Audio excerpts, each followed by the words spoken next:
तो कैसे हैं दोस्तों? क्या अब इंडिया और चाइना सबसे बड़े समुद्री दुश्मन बन चुके हैं? क्या इंडिया के साउथ चाइना सी के एनवॉल्वमेंट से गुस्सा होकर अब चाइना भारत पर इंडियन ओशन से हमला करने वाला है? तो देखिए, आज तक आप लोगों ने इंडिया और चाइना की 2167 किलोमीटर लंबी LAC यानी कि line of actual control border पर 1962 की वॉर से लेकर 5 मई 2020 की इंडिया चाइना की झड़पों की न जाने कितनी सारी कहानियों को सुना होगा। मगर दोस्तों, हमारे और चाइना के समुद्री रिलेशनशिप का क्या? खास करके ये चीन का साउथ चाइना सी वाला पूरा रीजन, जहाँ पे हमारे एक्सटर्नल अफेयर्स की एक स्टडी के मुताबिक ये वही रास्ता है जहाँ से आज पूरी दुनिया का तकरीबन $5 ट्रिलियन का ट्रेड होता है। इनफैक्ट हमारे देश का ही तकरीबन 55% ओशन ट्रेड इस साउथ चाइना सी और मलाक्का स्ट्रीट से होकर गुजरता है। तो इस पूरे इलाके में चाइना का डोमिनेंस और इंडिया के बढ़ते हुए इन्वॉल्वमेंट के साथ ही आज के इस एक विजुअल में हम हमारे और चाइना के जियोपॉलिटिकल रिश्ते को ज्यादा कॉम्प्लेक्स ना बनाते हुए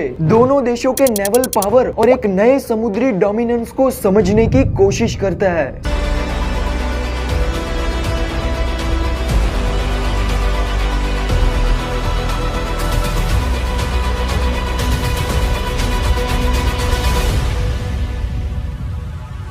तो इस विजुअल को शुरू करने से पहले मैं यहाँ पर आप सभी लोगों का तहे दिल से शुक्रिया अदा करना चाहूंगा, क्योंकि आप सभी लोगों के ही कंटिन्यूस सपोर्ट और प्यार की वजह से आज हम सब लोगों ने मिलकर पहले 1000 सब्सक्राइबर्स के अचीवमेंट को हासिल किया है। तो अपना ढेर सारा प्यार और सपोर्ट ऐसे ही हम पर बनाए रखिए, और मेरी भी आपको हर एक विजुअल में पूरी कोशिश होती है कि मैं आप लोगों को 110% इन डेप्थ नॉलेज दे सकूं। So once again a big big big thank you to everyone who support मी।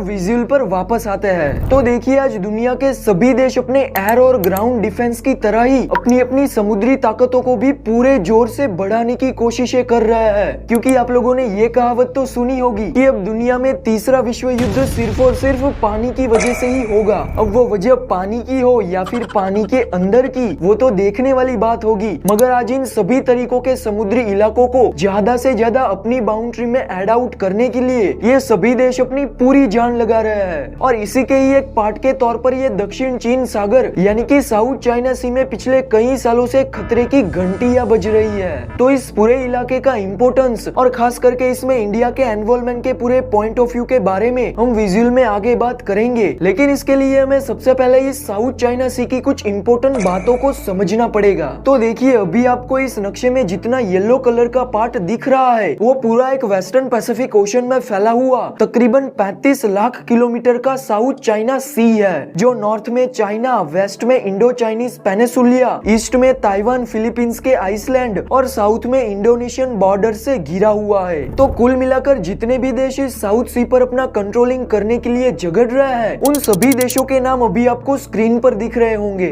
और स्पेशली दोस्तों, इन सभी देशों में से चाइना ऐसा दावा करता है कि इस साउथ सी का पूरा एरिया उसके अंडर कंट्रोल में आता है। China and the Philippines have been clashing non-stop. Is the South China Sea. China claims almost all of it. The Philippines claims some of it. शायद इसी वजह से दोस्तों इसे साउथ चाइना सी भी कहा जाता होगा। मगर यहाँ पर बाकी सभी देशों ने चाइना की इस बात का पहले से ही विरोध किया है। इनफैक्ट फिलीपींस ने तो जुलाई 2016 में इस पूरे मामले को नेदरलैंड के हैंग में स्थित एक इंटरनेशनल ट्रिब्यूनल में ले गया था, जहाँ पे इस पूरे मामले के सभी फैसले चीन के खिलाफ सुनाए गए थे। हालांकि तब चीन ने इस फैसले का स्वीकार न करके इसको खारिज कर दिया था। तो यहाँ पर दोस्तों, आप सभी लोगों के दिमाग में भी एक क्वेश्चन आ रहा होगा कि आखिरकार ऐसा तो क्या है इस साउथ सी के अंदर जिस पर आज कंट्रोलिंग करने के लिए तकरीबन 1 दर्जन से भी ज्यादा देश एक दूसरे के साथ ही लड़ाई कर रहे हैं। तो देखिए, यहाँ पर यूएस एनर्जी इंफॉर्मेशन एडमिनिस्ट्रेशन के एक एनालिसिस में ये बात सामने आई थी कि इस पूरे साउथ चाइना सी के नीचे तकरीबन 3.6 बिलियन बैरल पेट्रोलियम और 40.3 trillion cubic feet natural gas आज की तारीख में मौजूद है। इसके अलावा बीबीसी की एक स्टडी के मुताबिक आज दुनिया की आधी से ज्यादा फिशिंग यानी कि मछलियों को पकड़ने वाली जो बोट्स है, उन सभी बोट को इस पर्टिकुलर एरिया में से ही ऑपरेट किया जाता है। ऊपर से आज इंडिया के साथ बाकी सभी देशों के वाटर ट्रेड के लिए भी ये साउथ चाइना सी वाला पूरा region one of the most important water trade road बना हुआ है। तो इन शॉर्ट, इन सभी बातों पर से कहने का मतलब सिर्फ इतना है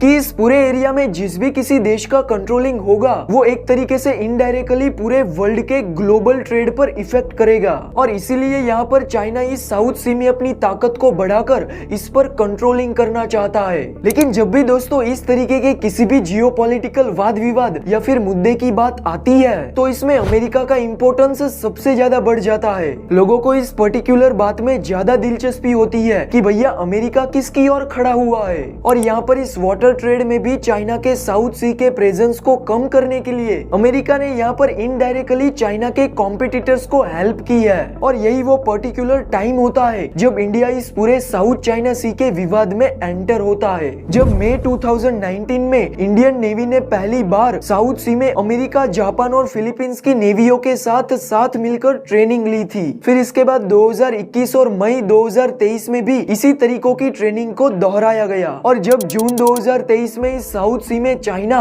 और फिलीपींस के बीच तनाव बढ़ने लगा तो तब भी भारत ने फिलीपींस को कम से कम 7 इमरजेंसी हेलीकॉप्टर देने की पेशकश की थी। यानी कि यहाँ से दोस्तों एक तरीके से चाइना को इतना तो समझ में आ गया था कि इस पूरी लड़ाई में इंडिया किसको सपोर्ट कर रहा है। इनफैक्ट अभी की ही बात ले लो, जब 26 मार्च को हमारे फॉरेन मिनिस्टर एस जयशंकर जी फिलीपींस की यात्रा पर थे तब उन्होंने इस साउथ चाइना सी के डेवलपमेंट के लिए UNCLOS पर विशेष रूप से भार दिया था।